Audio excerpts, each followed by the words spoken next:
Nice blue skies with no prediction of rain today. Actually feels a little bit cooler out, which is very refreshing over the summer we have.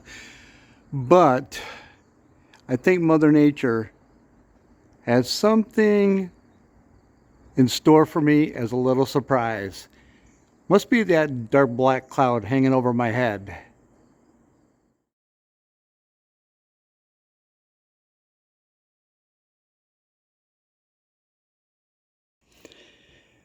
I saved out some of the kill mat sheets from the boxes that I bought previously and did the inside of the van, but the doors always sounded pretty tinny, and I just wanted to go ahead and get a couple pieces on the inside each of the doors, at least if I can get these panels off.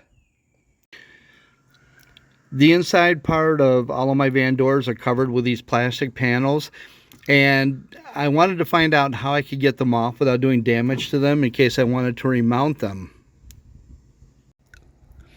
You've probably seen these little, I guess, rivets that are on the panels, and they're in different locations. On the back side of this is a metal clip. That metal clip is what expands into a hole on the metal of the door itself, and that's what holds these panels on.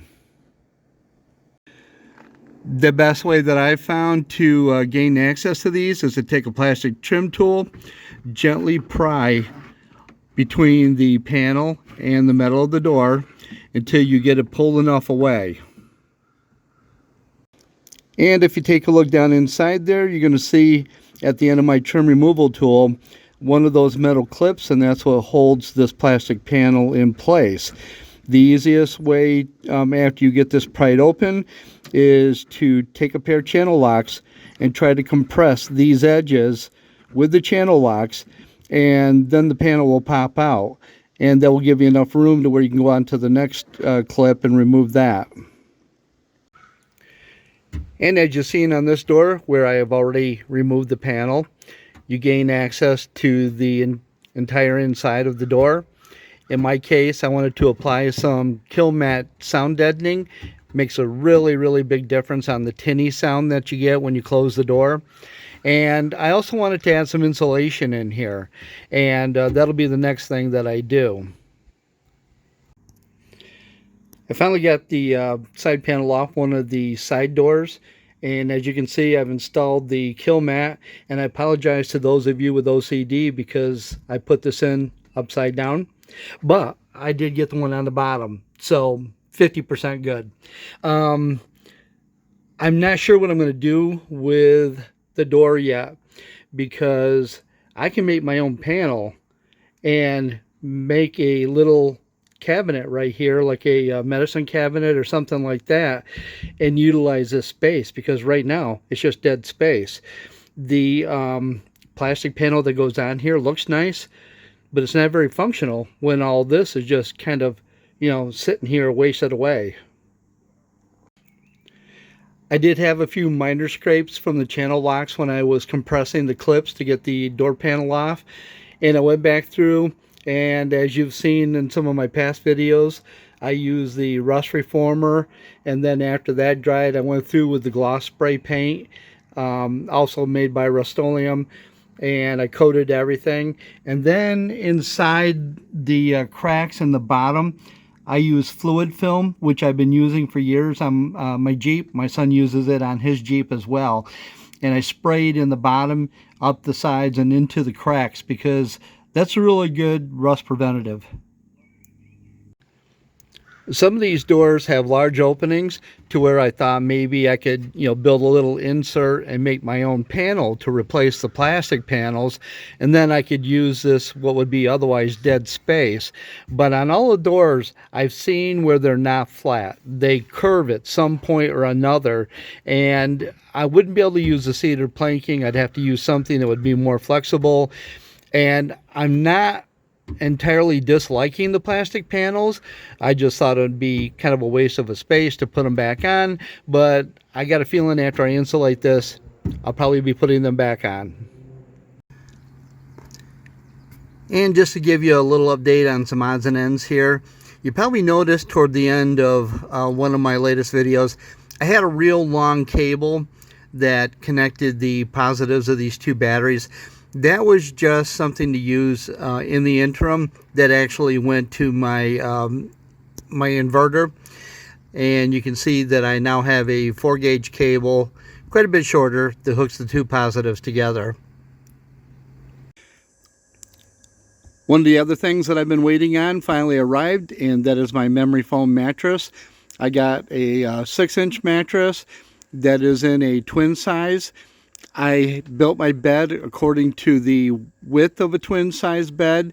The length, however, is 3 inches shorter than a standard size.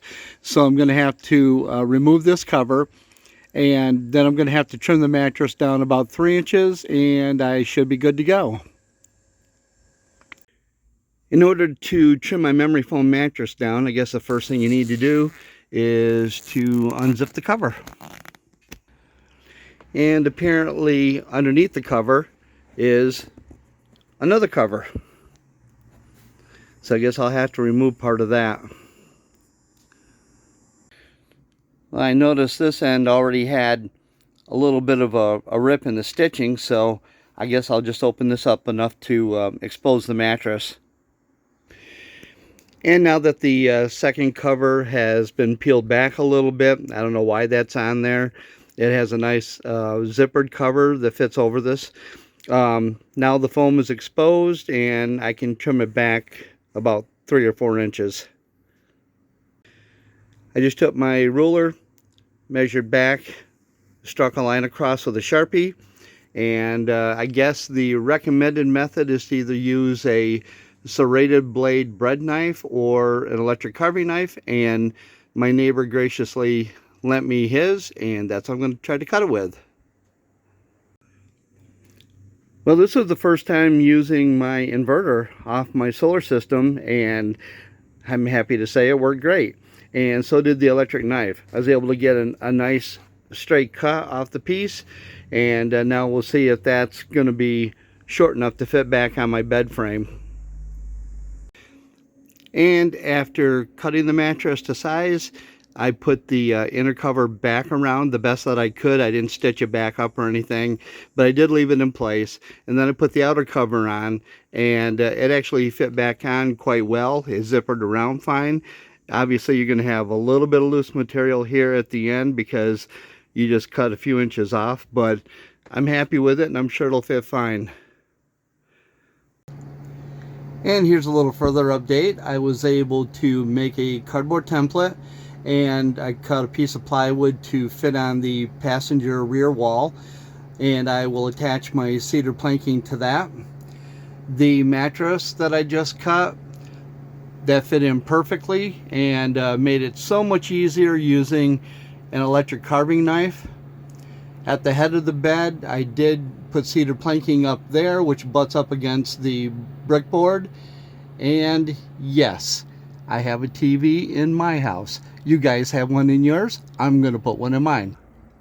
One of the other projects that I'm working on, just to give you an update on this as well, is my cedar planking for the ceiling was only 8 feet long. So that left a little bit of a gap between where it ended and where the back door meets. And what I did was to cut a piece of 1/4-inch plywood, and I made it long enough to where it will slide into a slot up here on the top by the roof, and it extends all the way across, and it will give me a place where I can screw in the additional pieces to fit all the way to the back doors. I'm actually going to cut another piece of plywood just like this, and I'm going to slide it into place. That will give me a place to attach those short pieces to at the front and back. And then I'll take a piece of the cedar planking, and I'll cut that down to size, and I'll use that to cover the joint where the two pieces come together.